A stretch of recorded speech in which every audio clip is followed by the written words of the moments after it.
Maintenant, nous allons voir ce qui nous intéresse encore le plus. C'est le marketing d'influence. Quand on parle des influenceurs, c'est qu'on parle du marketing d'influence. Le marketing d'influence, c'est quoi? C'est lorsque des entreprises sollicitent des personnalités publiques. Donc des personnes qui ont un certain nombre d'abonnés sur les réseaux. Et c'est des personnes qui impactent. Les entreprises les sollicitent. Dans quel but? De pouvoir promouvoir leurs produits ou leurs services afin de toucher le maximum de personnes. En d'autres termes, les entreprises les payent pour qu'ils fassent la talakou de ces entreprises-là. Parce que dans la vraie vie, est-ce que toi-même tu peux parler bien de toi et puis ça va encourager d'autres personnes à acheter tes produits? Non. Qui va dire que son produit est mauvais? Personne, n'est-ce pas? C'est ça, non? Voilà, si ta camarade vend des toffees, forcément va dire que c'est bon. C'est elle qui fait. Par contre, si c'est d'autres personnes qui disent que le produit est bon, ça va influencer l'achat de ce produit. Parce qu'ils se diront, mais ce n'est pas la personne qui vend qui parle, mais c'est une personne extérieure qui parle. Et en plus de ça, une personne qui a une notoriété. Donc, naturellement, c'est bon. Donc, le marketing d'influence, c'est lorsque des entreprises collaborent avec des influenceurs pour faire quoi? Pour les utiliser, pour faire la publicité de leur vente en ligne. D'où l'importance de l'influence ou du marketing de l'influence dans l'e-commerce. Beaucoup de vendeuses en ligne aujourd'hui ont cette stratégie. Une vendeuse en ligne peut avoir une plateforme où elle vend par exemple des perruques. Elle peut prendre 5 influenceuses. Des vraies influenceuses. Vous allez comprendre quelle est la différence entre vrai et faux. 5 vraies influenceuses à qui elle peut donner une perruque et par exemple 100 000 francs par personne. Les 5 personnes, ça fera 500 000 dépensés et 5 perruques, par exemple, d'une valeur de 100 000. Donc, elles dépensent en tout 1 million. Soyez sûr, 1 million, c'est rien pour les entreprises pour donner aux influenceurs. Il y a quelques mois en arrière, je faisais un devis de plusieurs influenceurs pour un événement important. On était à plus de 15 à 20 millions pour un événement organisé par une entreprise extérieure. Et ce que vous ne savez pas, c'est qu'il y a des influenceurs qui prennent jusqu'à 1 million par semaine. Des vrais influenceurs qui prennent jusqu'à 1 million par semaine parce que ces personnes ont une notoriété. Quand elles parlent, il y a de la crédibilité. D'accord? Et donc, ce qu'il faut savoir, c'est que le marketing d'influence est puissant. Pourquoi? Premièrement, parce que cela crée de la confiance et de la crédibilité. Je vais prendre une sorte d'anecdote. On prend le cas de Jonathan Morrison. Le jeune qui lance un événement de football de Maracana. Et qu'est-ce qui se passe? Tout le monde est perplexe sur son projet, avec des erreurs qu'il commet, avec sa manière de sortir médiatiquement et tout. Et un matin, on voit la présence de Didier Drogba auprès de lui. Ça a changé directement la donne de l'événement. D'accord? Tous ceux qui doutaient du projet ont commencé à croire au projet. Parce qu'il y a eu l'impact d'un influenceur, d'une célébrité qui a crédibilisé la personne en question. On va aller même plus loin. Il y a un club qu'on appelle l'IS de Sassandra. Vous connaissez ce club-là? On ne connaissait pas ce club avant les élections de la FIF. Et un matin, ce n'est pas quelqu'un qui a dit, ce n'est pas Drogba, ce n'est pas quelqu'un. Un matin, on entend dans les ragots que cette équipe a soutenu une Drogba. Juste ça. Je n'ai pas dit Drogba fait une vidéo. Juste le fait qu'on a entendu que cette équipe a soutenu Drogba. Cette entreprise a mis un numéro Wave et Orange Money en ligne pour pouvoir recevoir des dons. Juste avec le nom de Drogba, ce club a eu un succès que peut-être qu'ils n'auraient même pas s'ils avaient eu un jour la Ligue 1 ivoirienne. D'accord? C'est ça qu'on appelle l'impact des influenceurs. Donc, pendant que je parle, vous comprenez directement qui est vrai influenceur, qui est faux influenceur. On reviendra là-dessus tout à l'heure. Après, une audience ciblée. De base, chaque influenceur a une audience ciblée. Il y a des influenceurs, quand vous les regardez, vous savez qui peut les suivre. D'accord? On prend l'exemple de quel influenceur? On peut prendre l'exemple de... On peut revenir sur Didier Drogba par exemple. On se mettra directement en tête que les personnes qui suivent Didier Drogba sont des personnes qui ont aimé son football, qui aiment l'impact qu'il a dans la société avec tout ce qu'il fait comme action, avec sa fondation et tout ça. On peut prendre l'exemple de Alice Niapa encore, qui est une jeune dame entreprenante qui encourage la gente féminine à entreprendre et cela crée de l'engouement et certaines femmes s'identifient en elle. C'est ce qu'on appelle en marketing le sentiment d'appartenance. La majorité des temps, les influenceurs, les vrais influenceurs ont ce qu'on appelle la communauté. Ils ont une communauté derrière eux. Les vrais influenceurs. C'est-à-dire qu'ils ont des personnes qui les suivent au point où, quand ils disent que ce produit est bon, achetez, les gens ne réfléchissent pas longtemps, ils vont directement pour l'acheter. D'accord? On va prendre un exemple simple. Vous avez déjà vu une publicité de Apple? Vous avez déjà vu à la télévision, sur TF, sur RTI 1, RTI 2, ou la 3, où on fait une publicité où on dit iPhone 16 vient de sortir, achetez. Vous avez déjà vu ça? Pourtant, Apple fait des publicités qu'on appelle les publicités subtiles. Pour ceux qui regardent le football, quand vous regardez les joueurs qui descendent du car, vous ne remarquez jamais que tous les joueurs qui descendent des cars des clubs là attrapent leur iPhone. Et puis ils font de sorte à ce qu'on voit la caméra et la pomme. C'est la communication. C'est le marketing qui est réalisé directement. Apple se positionne comme une entreprise qui fait pas la publicité parce qu'elle a déjà sa clientèle. Elle veut juste dire, on ne fait pas de bruit, mais on a nos clients. Donc même quand elle fait des bruits, il faut qu'elle respecte toujours ses normes, ses conditions. Donc elle fait quoi? Elle dit, bon, toi, tous les joueurs, on vous donne un téléphone, mais pendant que vous descendez, il va falloir qu'on voie les téléphones dans votre main. Ne parlez même pas. Et toi, quand tu es fan de Messi, tu vois que Messi a un iPhone 16, tu vas acheter aussi un iPhone 16 et puis tu te dis dans ta tête, j'ai le même téléphone que Messi. Et Apple là-bas fait quoi? Se caresse les mains parce qu'on vient de recevoir ton argent. Donc vous voyez l'impact des influenceurs. Les vrais influenceurs, quand ils parlent, cela a des répercussions. J'aime dire à mes étudiants que le plus grand influenceur ivoirien qu'on a pu connaître, qu'on le veut ou non, c'est Blé Goudé. C'est lui ceux qui pouvaient dire à nos grands frères, arrêtez de manger, puis ils arrêtent de manger. On comprend un peu. C'est une stratégie marketing. C'est lui ceux qui pouvaient dire, si vous dormez, réveillez-vous. Bon, toi-même, où tu es assis là, si tu dors, quelqu'un te dit réveille-toi, tu vas te demander pourquoi. On est d'accord? Mais les gens faisaient parce qu'ils avaient de l'impact. C'est ça qu'on appelle l'influenceur. Et aujourd'hui, il y a des gens qui le font sur Internet. C'est pas qu'ils ne disent plus la même chose, réveillez-vous et tout ça, non. Mais ils disent des choses qui impactent les gens qui font d'eux-mêmes. D'accord? Et on continue. Après, on a un excellent retour sur investissement. Je prenais l'exemple tout à l'heure. Imaginez la dame, elle paye 5 perruques, elle donne 5 perruques, puis 100 000, ça fait 1 million qu'elle dépense. Elle vient de dépenser les 1 million. Chaque influenceuse a 100 000 personnes qu'elle suit, qui la suivent plutôt. Ça fait les 5 font 500 000 personnes qui les suivent. Et les 5 publient des perruques de la dame. Qu'est-ce qui va se passer? S'il y a 5 personnes, ça veut dire que quand il dit 5 personnes, c'est-à-dire si jamais l'influenceuse n'avait pas envie de faire bruit, elle n'a pas publié directement sa page, elle a mis juste son story. S'il y a 5 personnes par influenceuse qui est touchée, qui a atteint, ça fait 5 fois 5, ça fait 25. Si les 25 personnes touchées achètent une perruque à 100 000, l'entreprise reçoit 2,5 millions. Donc 1,5 million de plus que ce qu'ils ont investi. Simplement. Pourtant, 5 personnes, c'est minime. Pour une personne qui est suivie par 100 000 personnes, imaginez qu'elle fait une publication, combien de personnes sont touchées? Facebook dit par ses algorithmes que quand tu fais une publication, 1% de tous ceux qui te suivent sont touchés directement.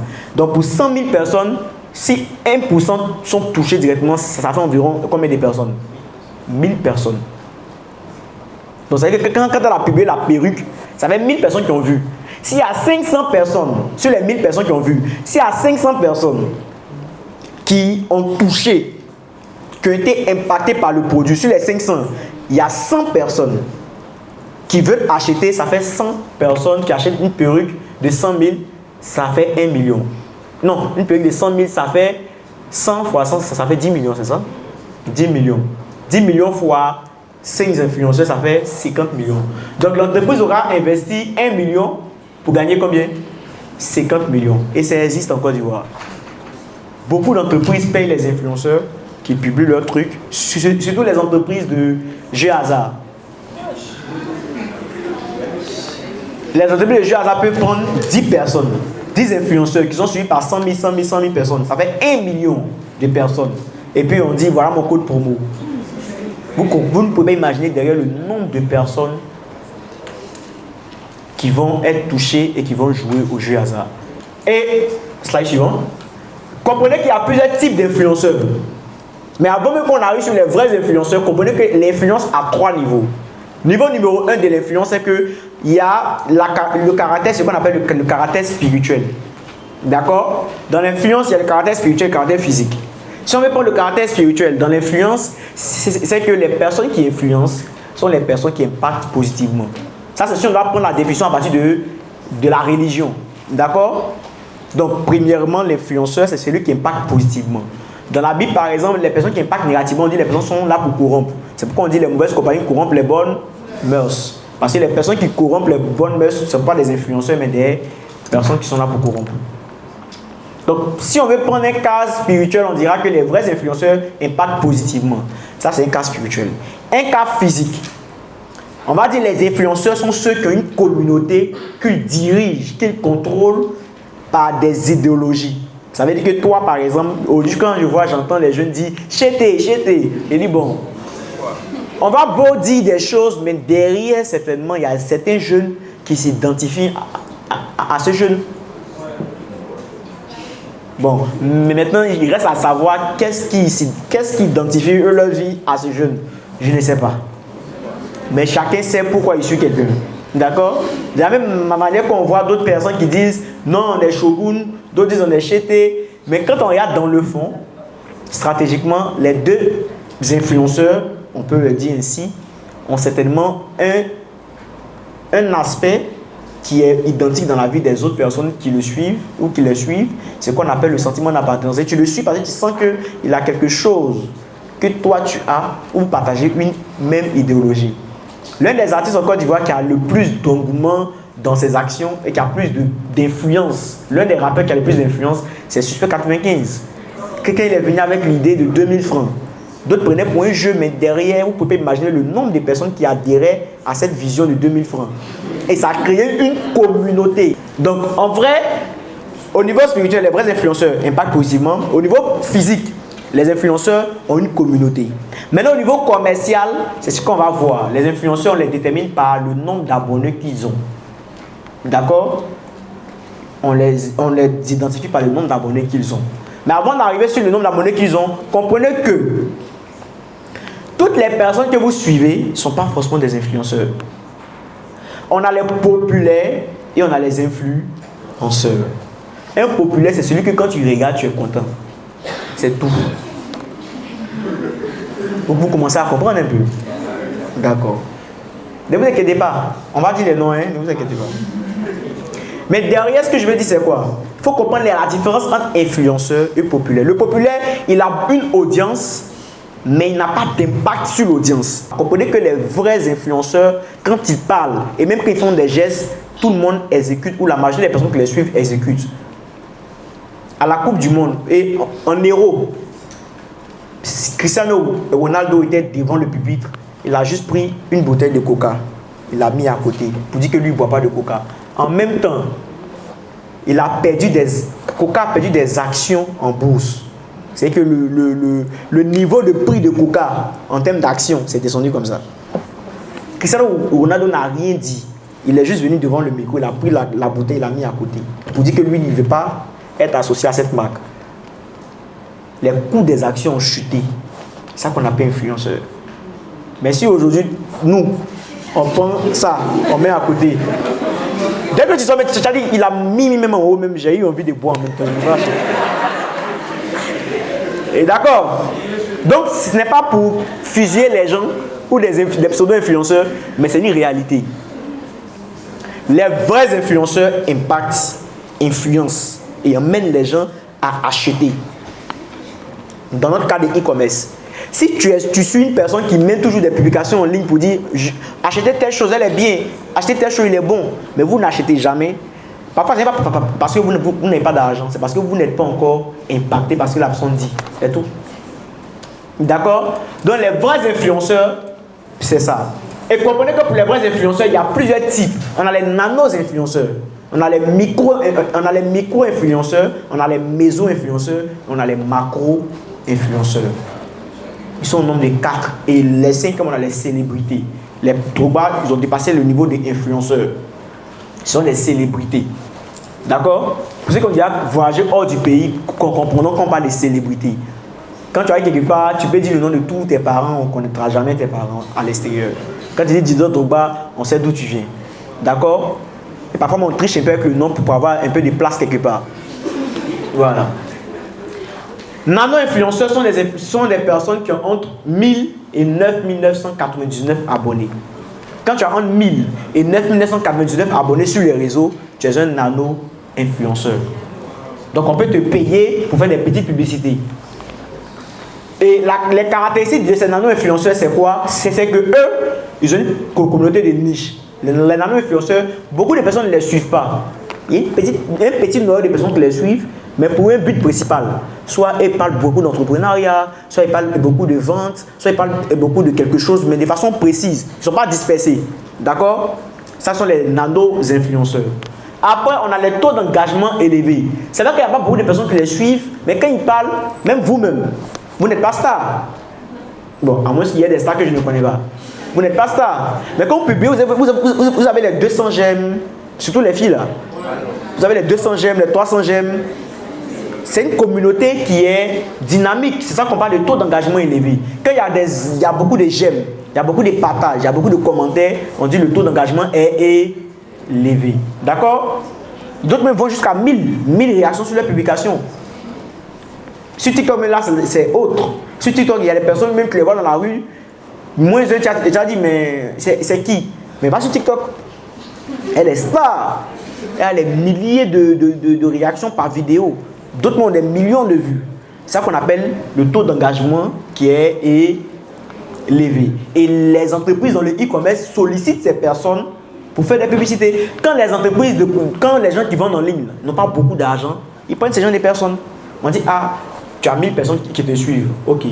Moi, je vends par exemple des perruques, mais je n'ai pas beaucoup d'argent. J'ai donné au moins 50 000. Il faut parler un peu de moi aux 1000 personnes qui te suivent, on ne sait jamais.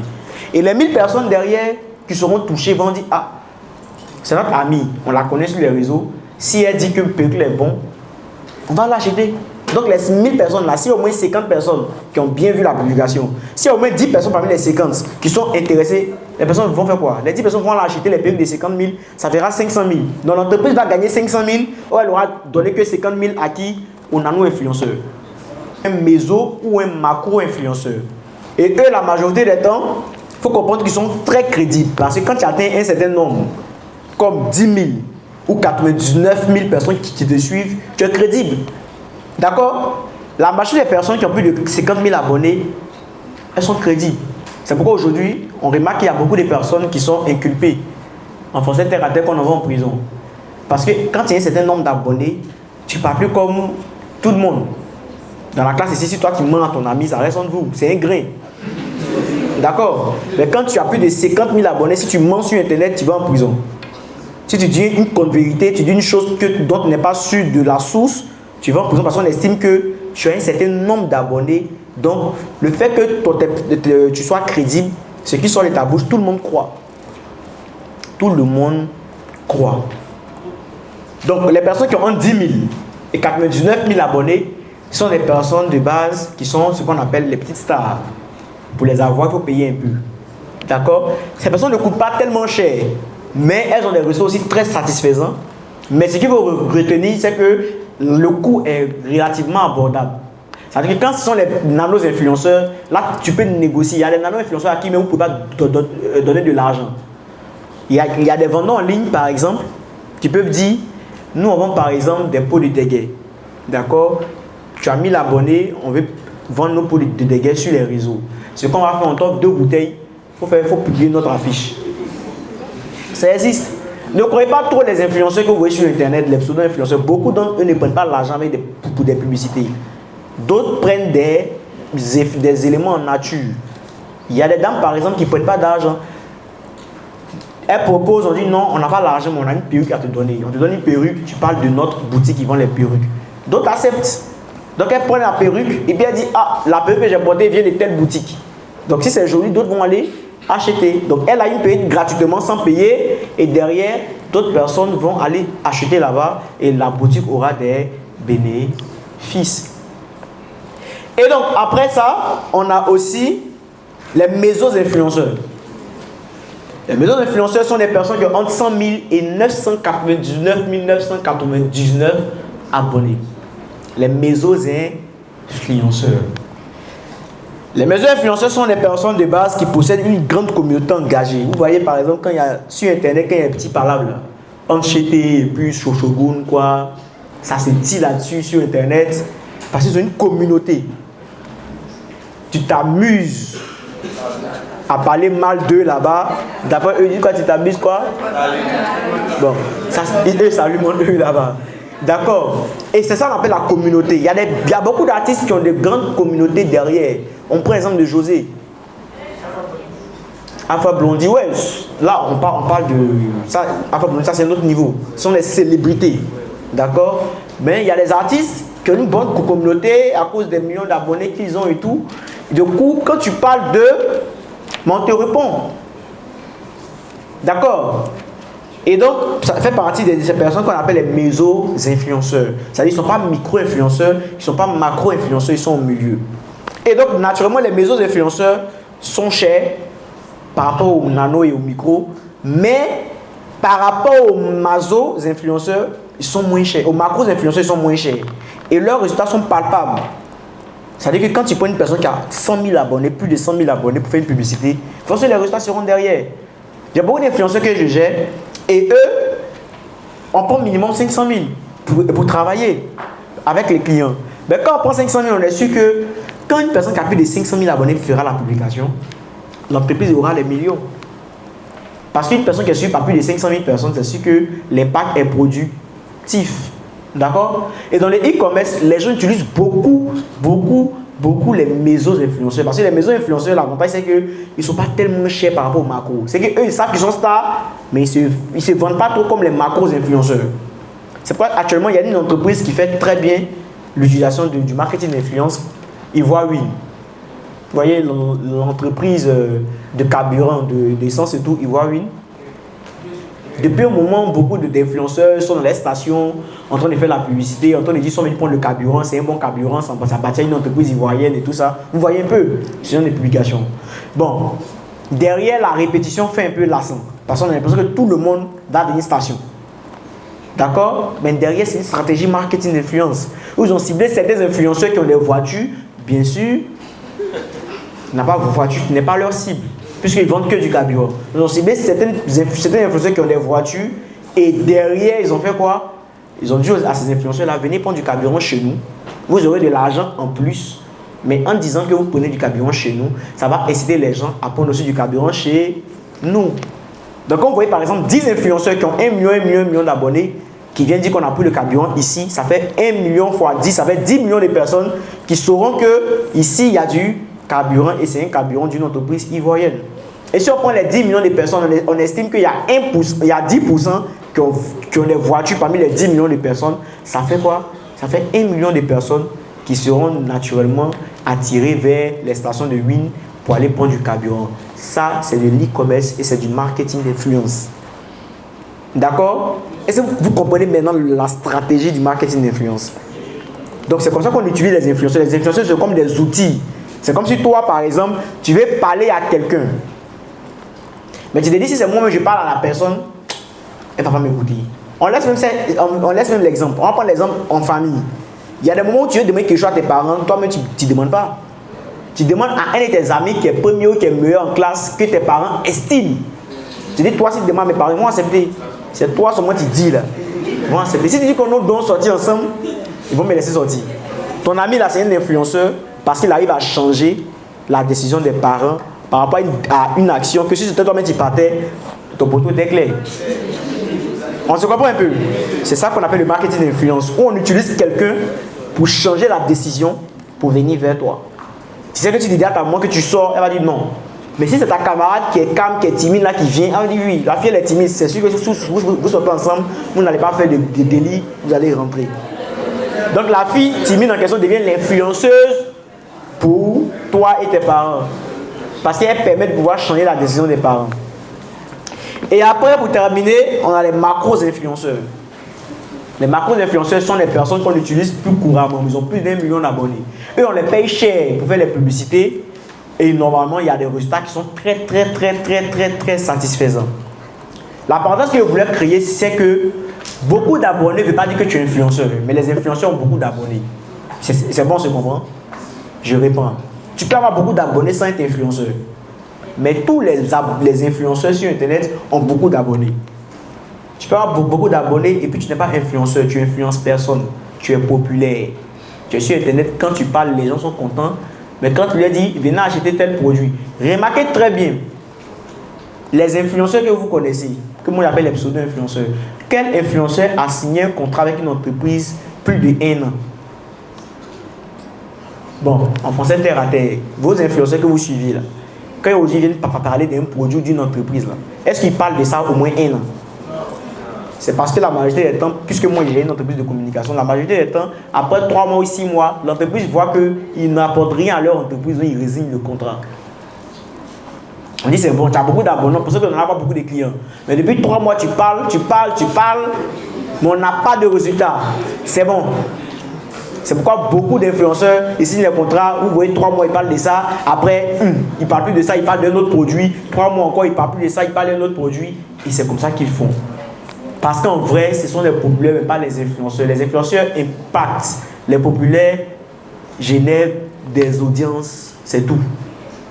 Si un populaire vient ici, tout le monde va crier « Wow, c'est un populaire ».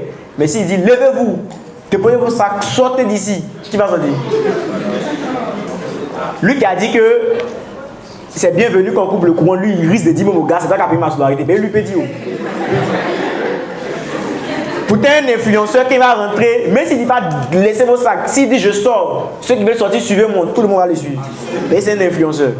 Donc voilà la différence. Et après les macro-influenceurs, on a ce qu'on appelle les célébrités. Les célébrités sont des personnes qui sont populaires et en même temps influenceurs. Lui qui est populaire, en même temps influenceur, c'est une célébrité. Trouba, il est populaire. C'est que hormis Internet, avant qu'Internet devienne, on le connaissait. Et en plus d'être populaire, il est influenceur. Donc quand on met on crée la synergie, on crée l'adéquation des deux, ça crée une célébrité. D'accord? Et les célébrités, c'est pareil comme les macro-influenceurs, on les paye cher, ils font de bons boulots, ils impactent positivement et l'entreprise qui les sollicite a beaucoup d'argent. Et la majorité